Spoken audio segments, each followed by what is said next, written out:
está aquí plasmado. En todo este tiempo que tuvo como docente, como profesional de la justicia, ha escrito artículos, capítulos de libros y libros propios, en número de 3.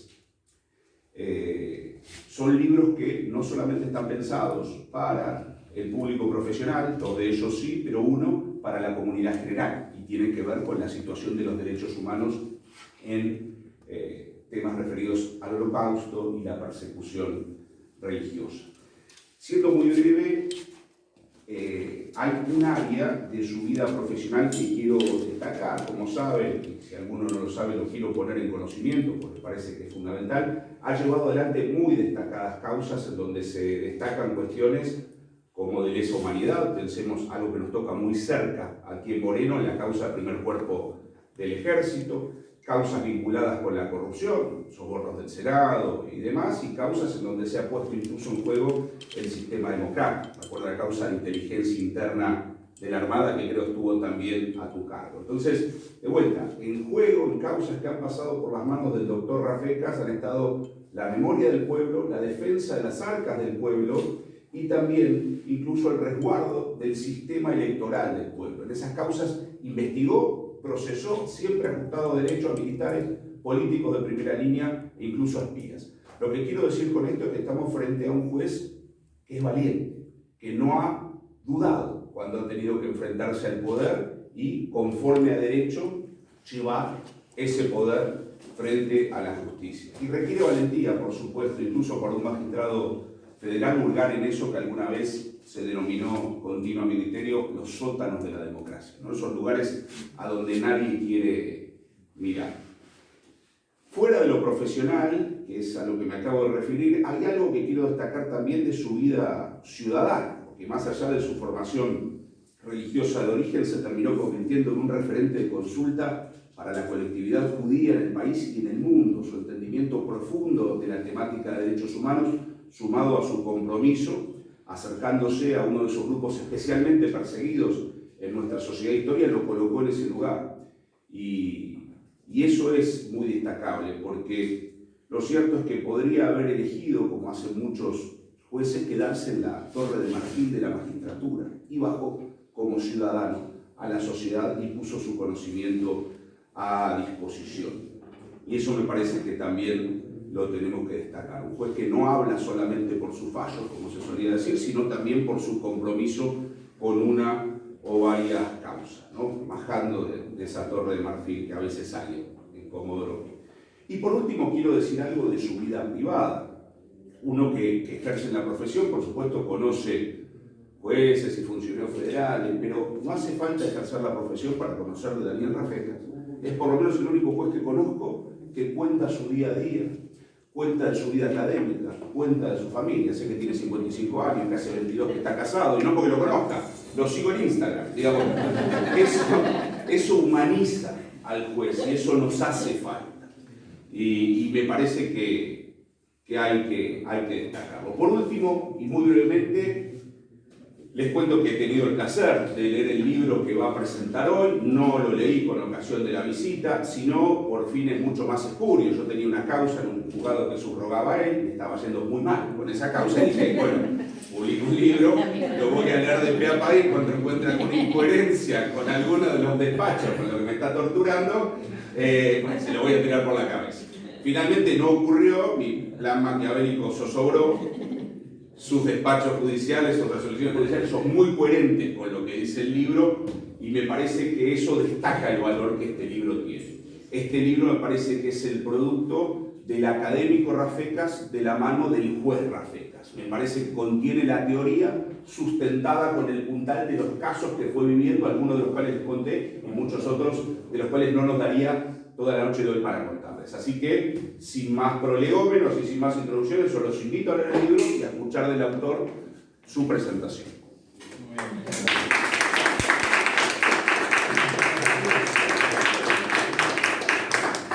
Bueno, muchísimas gracias especialmente a Gastón por esta presentación tan holística, tan exhaustiva, que suscribo, por supuesto, y agradezco.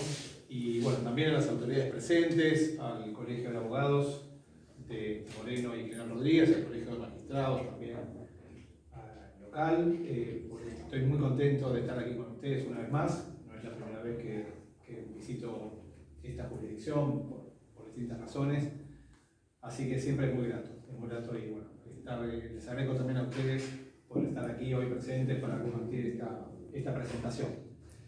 Bueno, y como algo refirió Gastón, efectivamente yo básicamente este libro tiene relación con el hecho de que desde el año 2001 en la Facultad de Derecho de la UBA, en la carrera de grado, enseño la materia de Derecho Penal, Penal 1 de parte general, que se llama Teoría del Delito y Sistema de la Pena, y luego también a partir del 2005 doy la misma materia en la carrera de posgrado, en la especialización, digamos, de la Facultad de Derecho de la UBA, ininterrumpidamente hasta la actualidad, ¿no? Es decir, ahora el miércoles que viene empiezo una nueva corte de la materia en posgrado y estoy dando mi curso de grado que fui a dar clase el viernes pasado.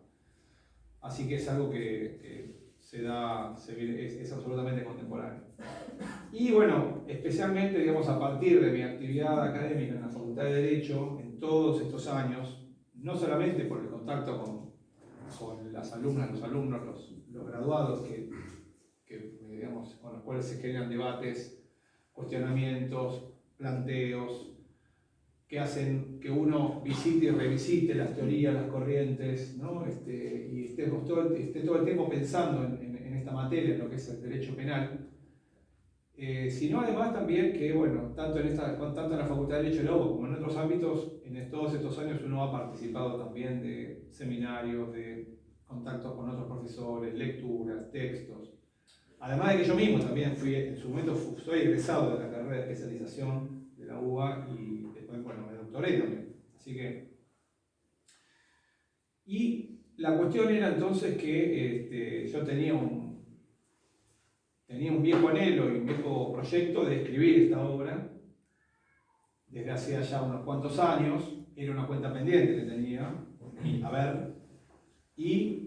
bueno, finalmente gracias a la pandemia y a la cuarentena dura, logré concretarlo porque bueno, ya estaba en camino de concretar esta obra.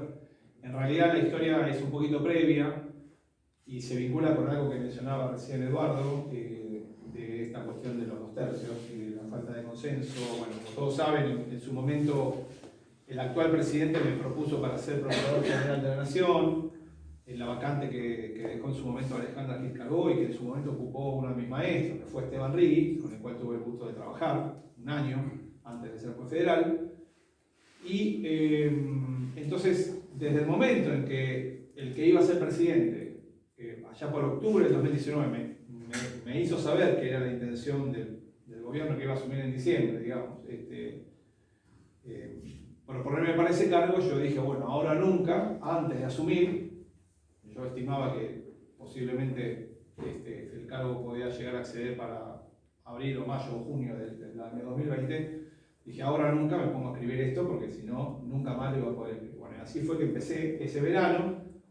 Bueno, luego sobrevino la pandemia del COVID a partir de marzo del 2019, marzo 2020, y luego se suscitó lo que muy bien referenció Eduardo, de esta situación de faltas de consensos, no solamente entre oficialismo y oposición, sino también dentro del propio oficialismo, por lo menos en mi caso, y entonces, yo sigo siendo un candidato, un mero candidato a este cargo, respecto del cual, por supuesto, todavía no me doy por vencido y sigo abrigando esperanzas de que antes del recambio del año que viene se pueda llegar a concretar. Pero más allá de eso, yo ya había comenzado a escribir esta obra y los largos meses de cuarentena y de pandemia hicieron que se generara, bueno, una obra de esta envergadura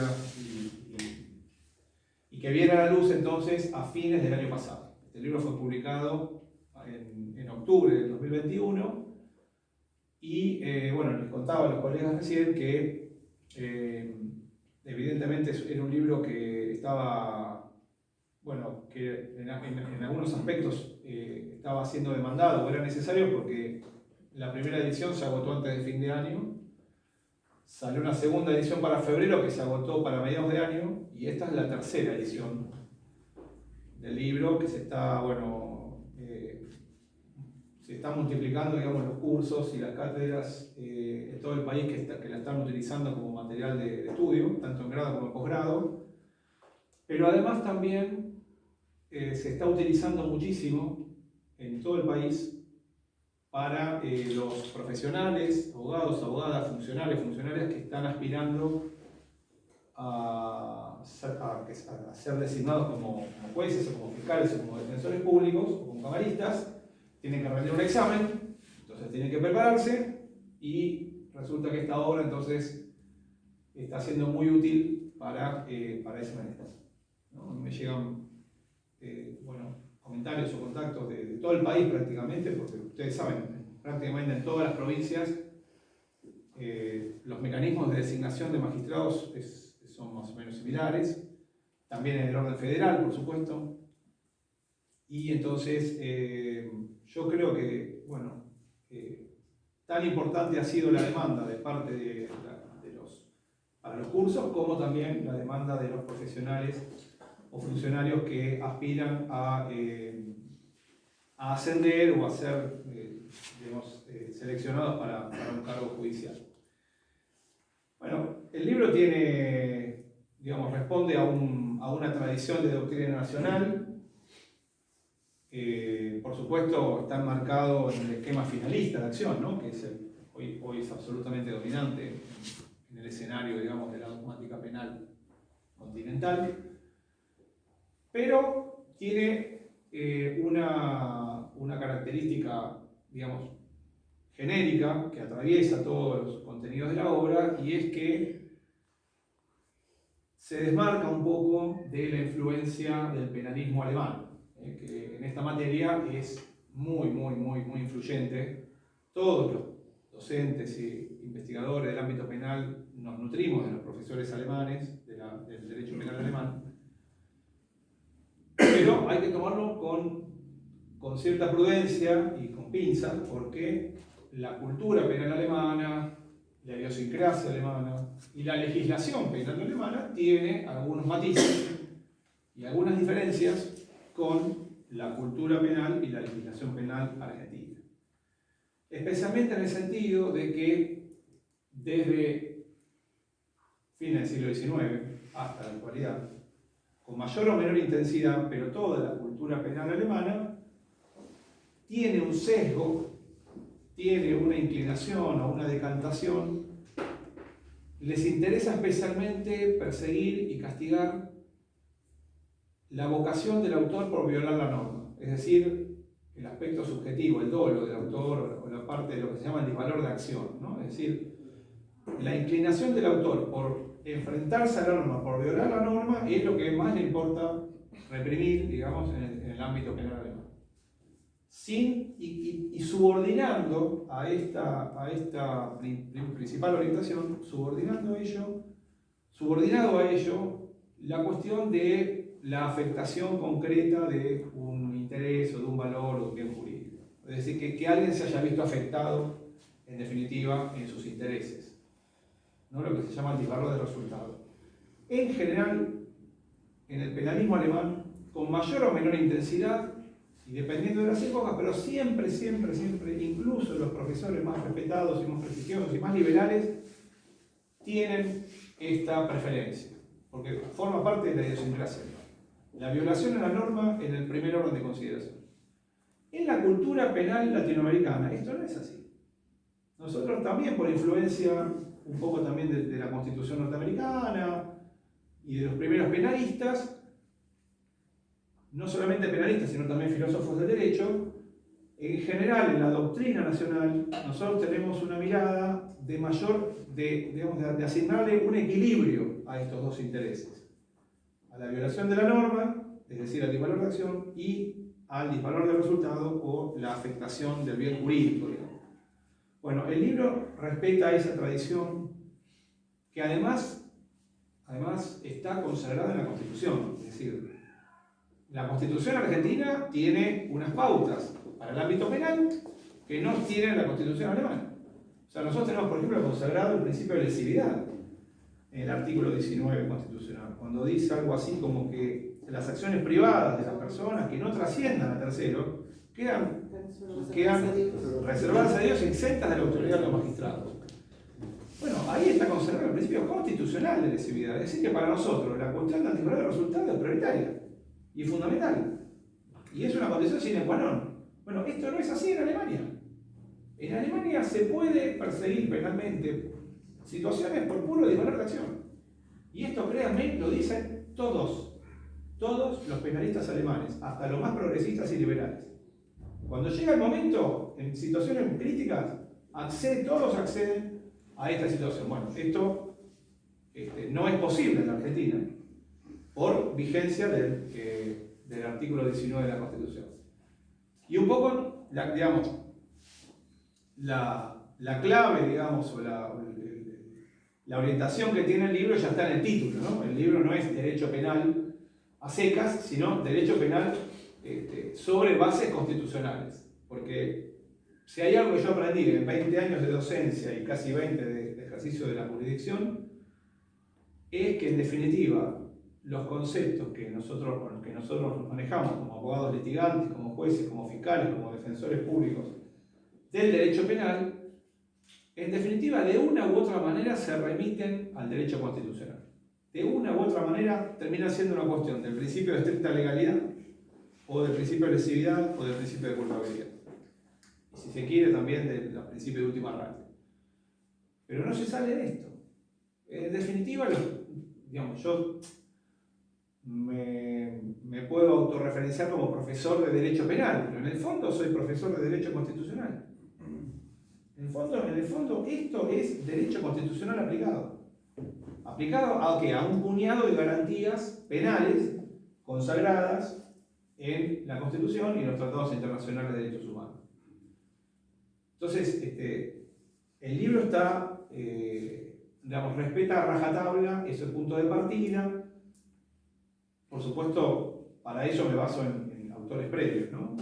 Es muy claro en ese sentido, por ejemplo, Alberto Binder, que también ha escrito algunas obras de derecho penal de fondo, y ahí hay un punto de coincidencia muy fuerte con Binder en ese aspecto. Julio Mayer también en sus últimos años hizo también algunas referencias sobre esta cuestión.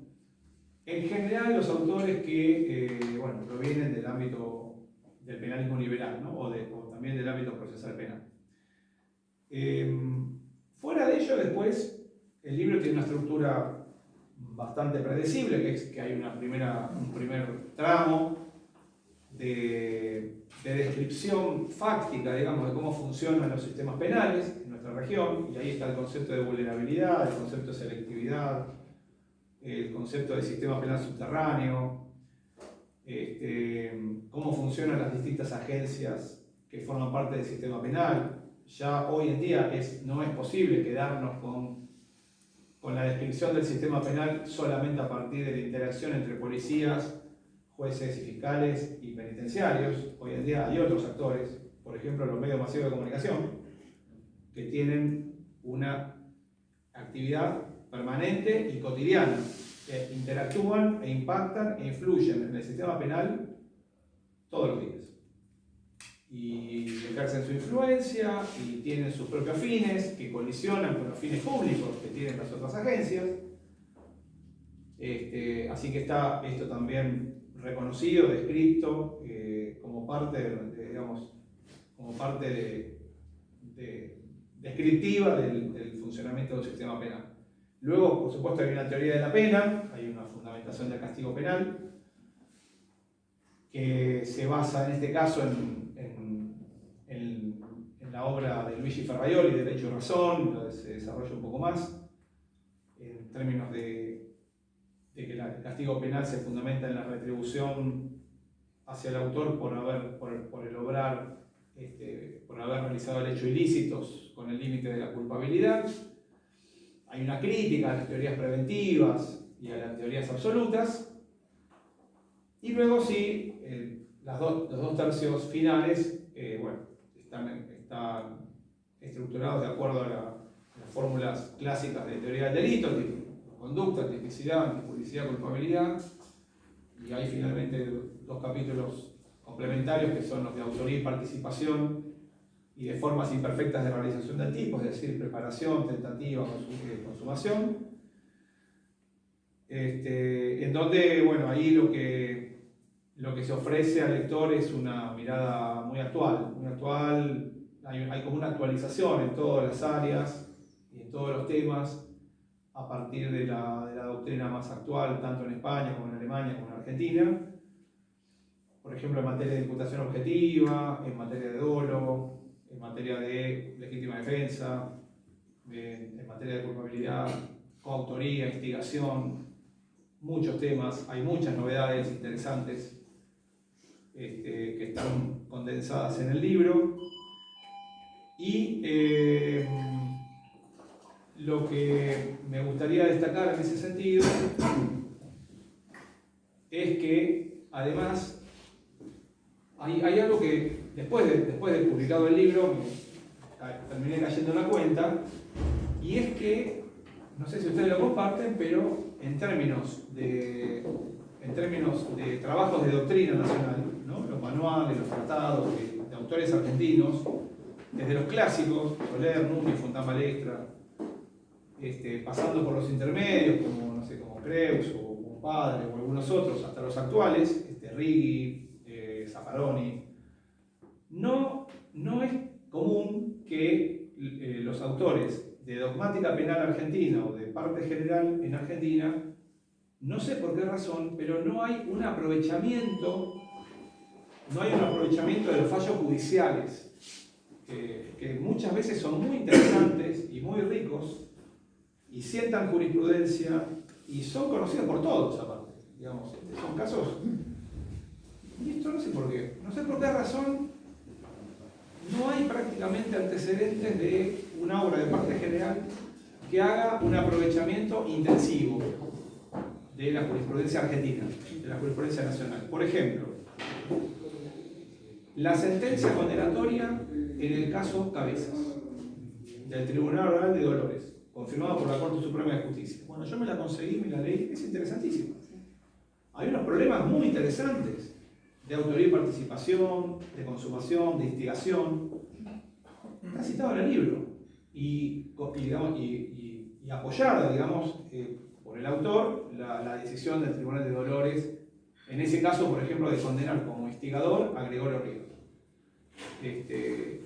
El caso Mariano Ferreira, donde se termina condenando a José Pedraza también como cómplice primario, no como instigador, pero como cómplice segundo. Un caso interesantísimo. Ahí hay 2 tiradores, que son los autores materiales, digamos. Bueno, y resulta que en el juicio no se pudo probar, porque el proyectil a Mariano Ferreira lo atraviesa y nunca fue fallado. No se sabe de qué arma parte el disparo. Y entonces, ¿qué hacemos? ¿Los absorbemos por duda? No, el tribunal aplica lo que se llama la coautoría aditiva. Interesantísimo. Con citas específicas de autores. Bueno, ese fallo está también aprovechado en el libro. El caso Cromañón. La sentencia hay una discusión entre el Tribunal Oral que condena en primera instancia y la sentencia de la casación en el caso Cromañón. Interesantísimo. Especialmente que gira en torno de los objetivos, si el caso era doloso o imprudente. El Tribunal Oral condena por estrago doloso a Callejero, Chaván, Gutiérrez, etc. La Cámara, con razón, modifica la calificación. Esto no es dolo, acá no hay dolo. Es un hecho imprudente. Y termina condenando por extremo imprudente. Muy interesante. Muy aplicable a las enseñanzas, digamos, de lo que es el dolo. O la culpa. Lo mismo el caso Cabello. ¿Ustedes se acuerdan? Sebastián Cabello. Sí, el del auto. Corriendo con el auto. Lo mismo, el Tribunal Oral que tiene el caso condena por homicidio doloso. Y la casación en la segunda instancia. Dice, no, esto no es dolo. Es imprudencia. Y entonces, reitero, la idea es que se aprovecha, el libro se nutre también de esos fallos que son leading case para nosotros, un antes y un después. A ver, el caso de Cabello generó una modificación en el Código Penal. Se introdujo un segundo párrafo en el artículo 84 y 94. Es de una trascendencia importantísima. ¿Se acuerdan? En el 84 se agrega una serie de agravantes que aumentan la pena hasta los 6 años cuando el autor que conduce un vehículo con consumo de estupefaciente, consumo de alcohol, viola los semáforos rojos, va con exceso de velocidad, una larga lista de agravantes, o actúa con temeridad. Pero el legislador está claro que quiere dejar estos casos en el terreno de la imprudencia. Se acabó, punto final, esto lo decidió el legislador. Y va totalmente a contramano de lo que viene de Alemania. Totalmente a contramano de lo que viene de la deriva dogmática de Alemania. Entonces, aquí vamos a respetar nosotros, como operadores jurídicos, docentes, a un autor alemán que piensa en el Código Penal alemán o al legislador penal argentino, que además tiene una mirada restrictiva del poder punitivo, ¿no? Respetuosa del principio de estricta legalidad. Wow. Y puedo seguir, ¿no? El caso Santos, por ejemplo, histórico, muy antiguo, de legítima defensa, de exceso en la legítima defensa. Es interesantísimo, yo me conseguí la sentencia de primera instancia y la de la Cámara de Crimen. La sentencia de primera instancia lo condena Santos. ¿Se acuerdan del caso que mata a 2 muchachos que le habían robado el estéreo? Sí. Le roba el estéreo, el tipo sale a buscarlos, los judicios le cruza el auto, le pega un tiro en la cabeza a cada uno. Tremendo, el caso tremendo, en Villa del Parque. Yo dije Villa de Devoto. En los 80. Sí, es que, no, tenés razón, el episodio ocurre en Villa de Devoto. Bueno, yo era chiquita. El episodio, porque Santos le cruza el auto frente a la Galería de Devoto, Villa de Devoto. La sentencia de primera instancia dice, acá no hay ningún, no se puede condenar por legítima defensa, porque el hecho estaba consumado, dijo la jueza. El hecho estaba consumado. Como estaba consumado ya, no había posibilidad de ejercer legítima defensa. Y por lo tanto lo condenó a homicidio, por doble homicidio a 10 años de prisión. Fue la Cámara de Crimen la que dijo, con benevolencia, dijo, no, el hecho todavía puede considerarse en grado de tentativa, todavía no se había consumado de forma real, y por lo tanto Santos estaba en el marco todavía de ejercer una defensa, de la cual se excedió, por supuesto, y lo terminan condenando, creo que a 3 años de prisión de cumplimiento efectivo. Bueno, pero un caso también muy conocido y muy interesante, y así puedo seguir. Tema, por ejemplo, de responsabilidad del producto, cuando se habla del nexo de causalidad. Yo tengo un caso espectacular, que es el caso, soy cuyano y mancero, Bodegas Torraga. ¿Se acuerdan? El vino adulterado, las damajuanas de vino adulterado, que mataron 24 personas, y hubo algo así como 300 intoxicados en muchas provincias, porque una bodega en San Juan, en vez de poner alcohol etílico, le puso alcohol metílico para bajar costos, con la connivencia del enólogo, del gerente y bueno, del dueño. Y hubo una sentencia, yo me la conseguí, del Tribunal Federal de San Juan. Interesantísima. Bueno, digamos, el libro se aprovecha una y otra vez sistemáticamente de casos de estos que todos conocemos en el ámbito nacional, y además también de algunos casos, como sugirió, como comentó recién Gastón, de muchos casos también en los que yo también fui acumulando, digamos, como casos interesantes de mi experiencia como juez federal, casos, digamos, de perfecta aplicación para explicar los temas que desarrollamos, ¿no? Y además también hay una tercera vertiente que es, y esto especialmente en materia de autoría y participación, que es la experiencia que estamos llevando adelante fiscales, jueces en la Argentina, en el ámbito federal, con los delitos de lesa humanidad, con las investigaciones por delitos de lesa humanidad. Ustedes saben que hay ya arriba de 100 sentencias condenatorias dictadas por todos los tribunales orales federales en todo el país, muchísimas ya confirmadas por la Cámara Federal, por las 4 salas de la Cámara Federal de Casación Penal, y todo eso fue generando también una jurisprudencia constante y muy interesante, sentando posición sobre algunas cuestiones, bueno, que son de aplicación permanente, ¿no? En cualquier otro ámbito del ámbito criminal, digamos. Por ejemplo, en materia de coautoría, ¿no? Esto del reparto de tareas, la coautoría funcional, cuándo es coautoría, cuándo es complicidad, o la cuestión de la autoridad inmediata cuando se emplea un aparato de poder organizado, que se está utilizando para condenar como autores a los jefes de área, jefes de subzona, jefes de zona, digamos, que que no se manchaban de sangre las manos, que no participaban de las torturas y de los secuestros personalmente, pero que eran los que impulsaban las órdenes criminales y se nutrían al mismo tiempo de la información de inteligencia que se extraía bajo tortura en los centros clandestinos. Entonces, esa teoría que en su momento estableció, fijó Roxin, Klaus Roxin, profesor alemán de Múnich, en 1963, la presentó en Alemania, pensando que esa teoría de la autoridad inmediata por aparato de poder se iba a utilizar en la justicia alemana para juzgar a los nazis, y que eso nunca pasó, porque el propio Roxin, ahora cuando publica el tomo 2 de su tratado, en el año 2002, se queja amargamente de que su teoría fue olímpicamente ignorada por los tribunales alemanes, que preferían aplicar una teoría mucho más benevolente con los criminales nazis. Es decir, los terminaban condenando como cómplices, ¿no? Y no como autores. Y el propio Roxin, yo hago la cita en el libro textual, el propio Roxin dice: la primera vez que se aplica la teoría de la autoridad inmediata por aparato de poder fue en el juicio de las juntas militares en Buenos Aires, por la Cámara Federal.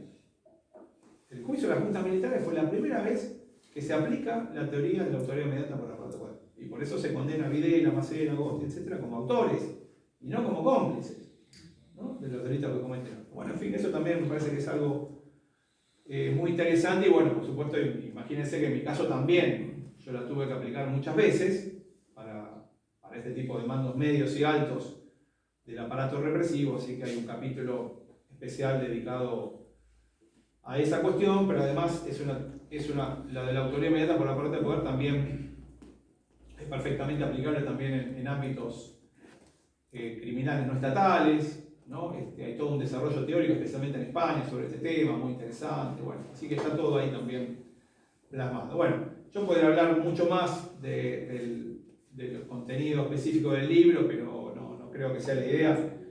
Termino agregando que, bueno, en el libro lo que ha sido muy bienvenido es que, gracias también a un esfuerzo de la editorial, porque es una cuestión de diseño que lleva mucho trabajo, en todos los capítulos hay, digamos, yo me permití fijar los temas centrales en recuadros, ¿no? Hay como recuadros. Lo vi en una obra de un penalista alemán que se llama Wessels, lo vi o por lo menos en la última actualización. Me pareció muy interesante y bueno, lo trasladé también hasta ahora. Al final de algunos capítulos hay una síntesis de las cosas más importantes. Hay como un esfuerzo didáctico por transmitir y fijar las posturas centrales para que queden bien claras, ¿no?, al lector. Y eso, por lo menos lo que ha tenido de recorrido el libro, ha sido muy, muy apreciado y muy bienvenido por los lectores también. Así que, pero eso ha sido especialmente gracias a la editorial, porque aparentemente es un esfuerzo muy complejo de diagramación, introducir ese tipo de cuestiones. La editorial nunca había hecho esto en su tradición de publicación de obras y es una técnica que inauguró en esta obra. Así que eso también es para destacar. Bueno, nada más, y sí, por supuesto alguna pregunta o comentario van a ser bienvenidos. Muchas gracias.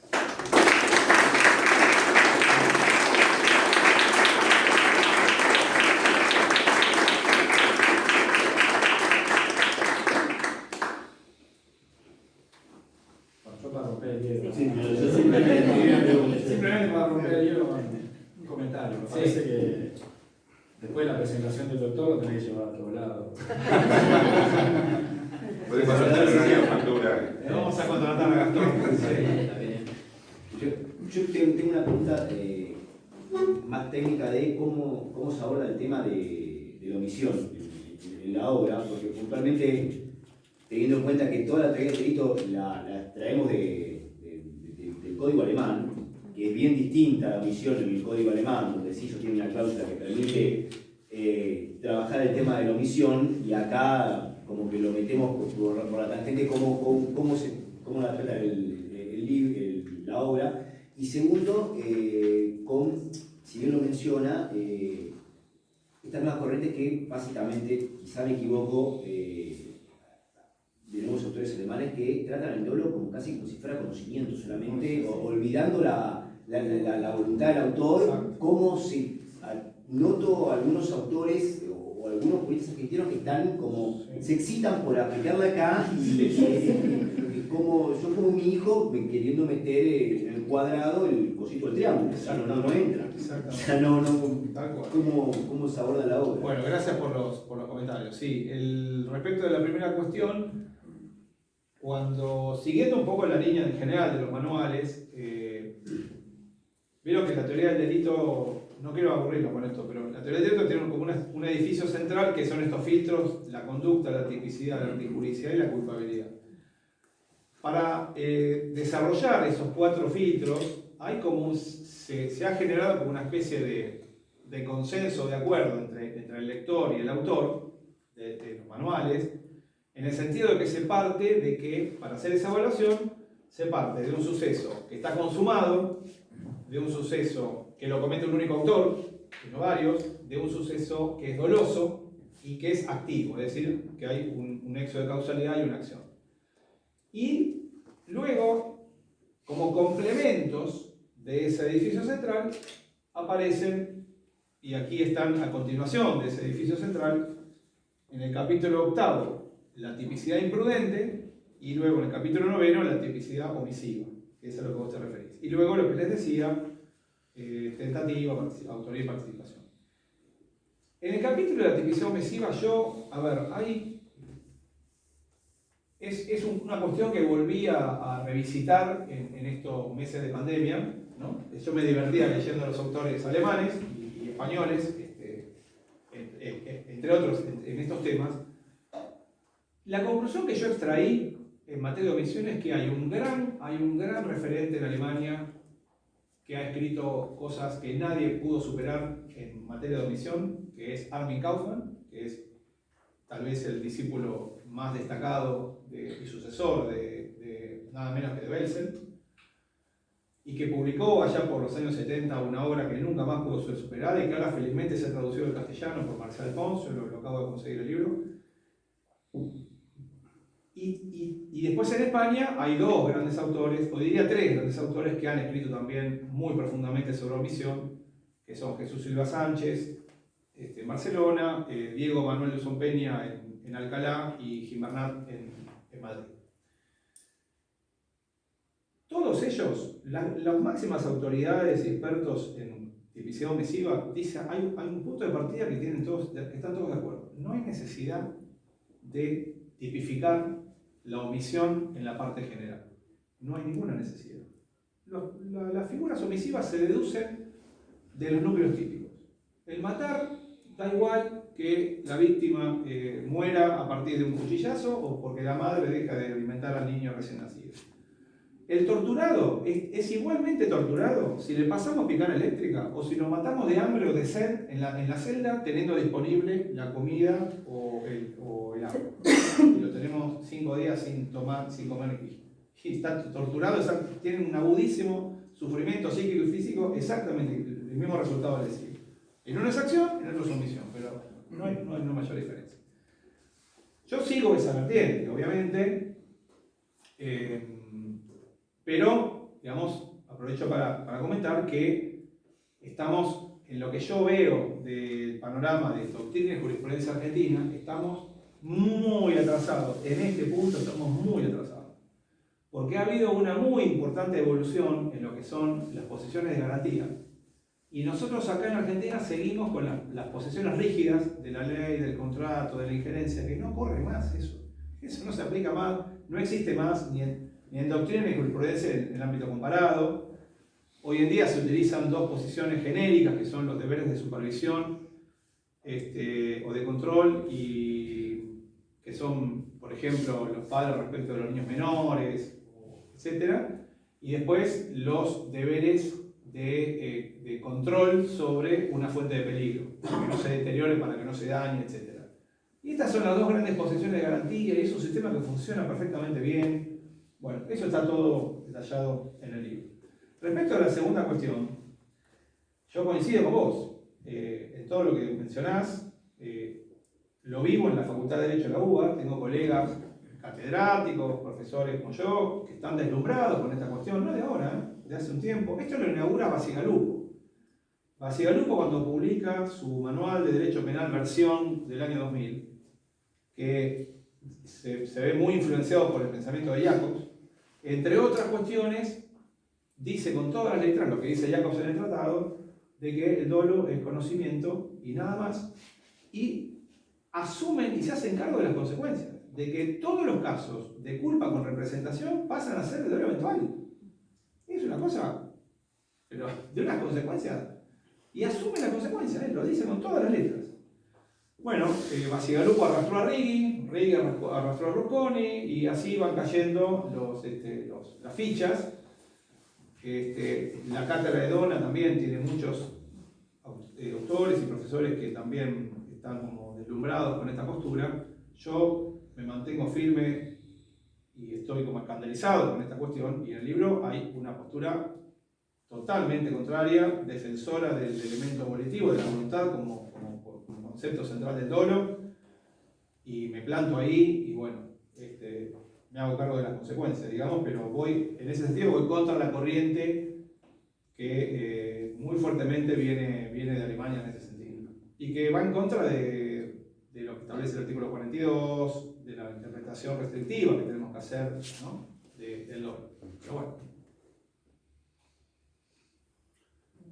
Bueno, yo acompaño una reflexión leyendo la obra sobre la necesidad y la vigencia de la obra. Y no me gusta ser autorreferencial, pero pensaba en un caso 2 años anterior a tu obra en donde me hubiese venido muy bien, y que muestra la vigencia de la necesidad de distinguir con claridad.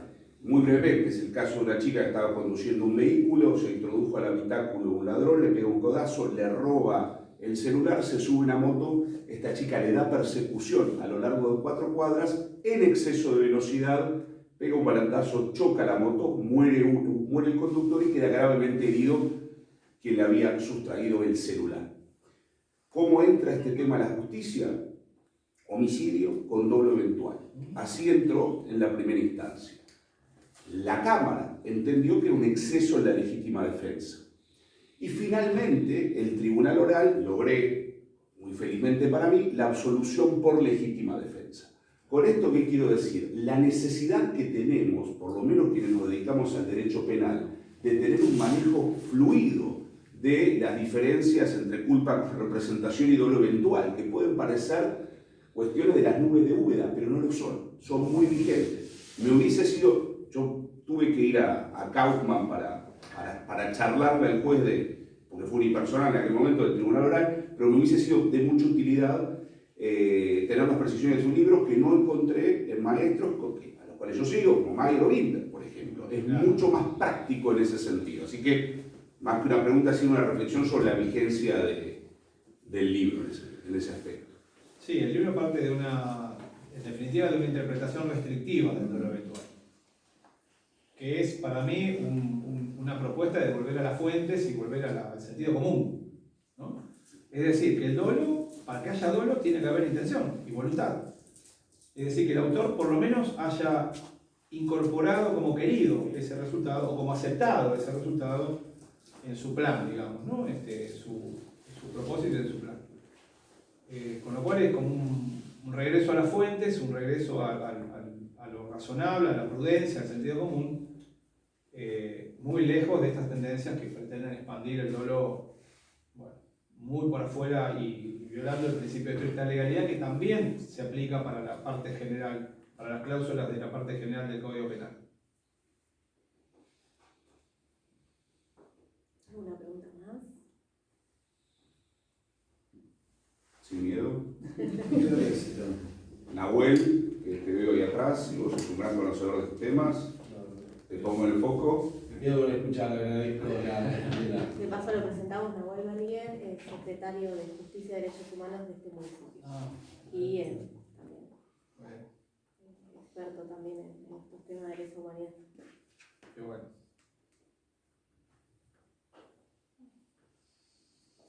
Sin timidez. Sé que tienen preguntas, no tengo ninguna duda. Bueno, yo, con respecto a la omisión, Sí. en casos de abuso sexual infantil, cuando está probado que la madre está en conocimiento, yo trabajo en la Dirección de Políticas de Género de Merlo y he pasado por casos de que la madre estaba en conocimiento de la comisión del delito y al hablar con las fiscales me han planteado esta cuestión de no poder llegar a una condena porque no existe el encuadre como de omisión. Me decía, no podemos condenar a la víctima, porque se plantea esta cuestión de ser víctimas de violencia de género. ¿Cuál es su opinión en lo personal? Mi impresión es que no hay ningún inconveniente para formular una imputación. Está tratado el tema en el libro, está tratado específicamente el tema porque en realidad la discusión no es con la impunidad, la discusión es si esa mujer, esa pareja, digamos, del hombre que abusa, es coautora por omisión o cómplice por omisión. Yo fundamento la idea de que hay una complicidad, no una autoría, hay una complicidad, pero nadie discute, por lo menos en el terreno teórico, nadie discute la posibilidad de imputar. No es cierto, salvo que nos atengamos a la postura de Zaffaroni, que bueno, es un jurista por supuesto que tiene mucha influencia y que él sostiene directamente en una posición absolutamente minoritaria y a mi juicio equivocada de que la comisión por omisión es inconstitucional y no se puede, pero es una postura que no existe en el derecho comparado, en el derecho penal comparado, nadie, ni en España, ni en Alemania, nadie de toda la región, a nadie se le ocurre pensar que la comisión por omisión no es punible.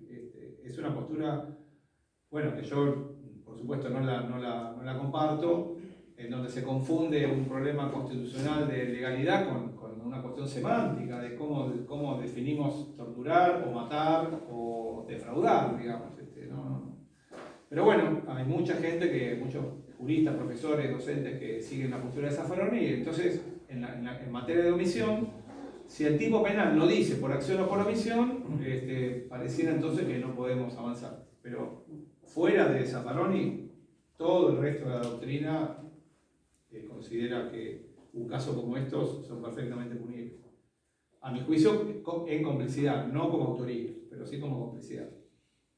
Ese caso puede ser bastante particular por si conocía el hecho la madre, pero... Por supuesto, hay que probarle todo, ¿no? La doctora Cecilia Hopp, que ahora defendió su tesis de omisión, sí. Las malas madres, ¿no? Los deberes de cuidado, qué se espera de nosotras las mujeres. Sí. Una excelente teoría desarrolla Cecilia en el caso de omisión de los deberes de cuidado, ¿no? Porque la posición de garante que nos ponen es las buenas madres y las malas madres. ¿Cuál es la obligación que tenemos o el conocimiento que pudo haber tenido esa madre del abuso? Entender si hay un abuso o no, o si en su educación y en su conocimiento lo que estaba, bueno, esto, la perspectiva de género, ¿no? Y las convenciones que atraviesan también estos tipos penales, que esos delitos con omisión de los deberes de cuidado se le imputan solo a mujeres. Claro, porque normalmente el autor es el hombre. Exacto. Sí. No, por supuesto, hay densos problemas tanto de tipicidad como después de culpabilidad. Porque puede estar perfectamente probado el dolo, el conocimiento de parte de la mujer de los elementos de la tipicidad objetiva de un abuso sexual grave, pero luego cuando llegamos al capítulo de la culpabilidad hay que ver si esa mujer, que también seguramente era víctima de violencia de género, tenía una capacidad de autodeterminación suficiente, ¿no?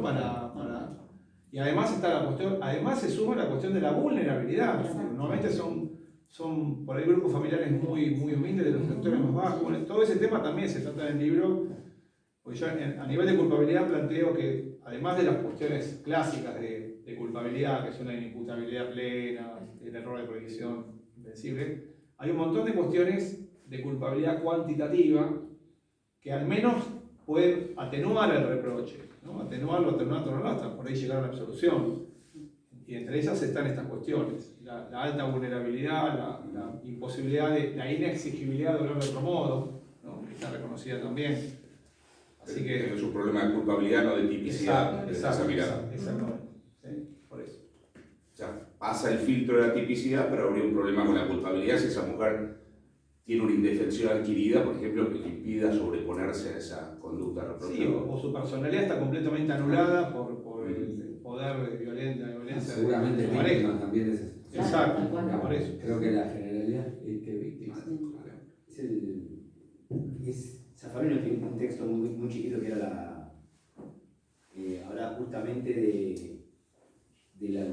falta de culpabilidad por falta de representación, que era la atenuación por vulnerabilidad. Exactamente. Sí, sí. Eso está tratado al principio del libro como concepto sociológico y en la culpabilidad como un elemento que le permite al tribunal, que tiene que tenerlo en cuenta, los efectos de bueno, qué reproche le vamos a hacer, ¿no? A la autora, sí. Así que bueno. A veces eso, perdón, me quedé pensando, eso a veces aparece hasta positivizado. Nosotros ya no tenemos más la figura del infanticidio, creo que desde el 94, claro. Pero vos fíjate que hacia el final... Claro, exactamente. Pero incluso hacia el final, en cuestiones que antes hubiésemos denominado de infanticidio, el propio artículo le permite al tribunal ponderar la pena, disminuirla, ya no ir a la... Estoy pensando en un homicidio agravado de madre a un recién nacido, por ejemplo, sino variar el margen de pena, el rango de pena. Parece que lo que está haciendo ahí es positivizar una menor culpabilidad si el tribunal así lo considera, pero no es lo que pasa en la mayoría de los casos. Lo que pasa en la mayoría de los casos es que el manejo de la culpabilidad sale exclusivamente de la sana crítica y no de una norma que le permita al juez buscar una pena alternativa. Pero bueno, un tema interesante en cuestiones, digamos, donde las mujeres son típicamente las víctimas. Pensaba en el infanticidio. Sí, hay un libro que se publicó el año pasado en esta misma editorial de una profesora de mi cátedra que se llama Julieta Di Corleto, que se llama Malas Madres y justamente trabaja muy bien este tema. Una colega mía que se formó en Harvard, bueno, brillante, y está trabajando muy bien ese tema también, igual que Cecilia Job. Sí. Bueno. Eduardo, ¿viste? Bueno, la casa. El dueño de casa. El dueño de la casa. Bueno, y también vos, Débora, que estuviste organizando. No, bueno, agradecer al auditorio, tenemos colegas que bueno, trabajan mucho en la diaria, desde la profesión, el ejercicio de la profesión, en cargos ejecutivos, magistrados, magistradas. Así que bueno, agradecer que se hayan tomado el tiempo de venir, que siempre a la tarde es un horario que se complica un poco. Agradecer a Mirta Sánchez, a Edgardo Bartolomé, que también fueron los enlaces para poder tener al doctor Rafecas, al doctor Marano, que no lo presentamos al principio, que es el director del Instituto de Derecho Penal de nuestro colegio, también de gran trayectoria, y bueno, a Eduardo, como siempre, por dejarnos la libertad de poder organizar todas estas actividades académicas. Doctor Rafecas, la verdad fue un placer. Nos llevamos del libro como así a grandes rasgos, sentido común, las bases constitucionales, que es ponerlo en valor a la Constitución, que a veces, muchas veces se deja de lado, la jurisprudencia también, que bueno, hablando con otros colegas en algunas instituciones educativas, en algunas universidades a veces no se tiene tan en cuenta y es una herramienta fundamental para el ejercicio de la profesión. Y bueno, así que muchas gracias por la presencia de hoy. Bueno, muy bien. Gracias.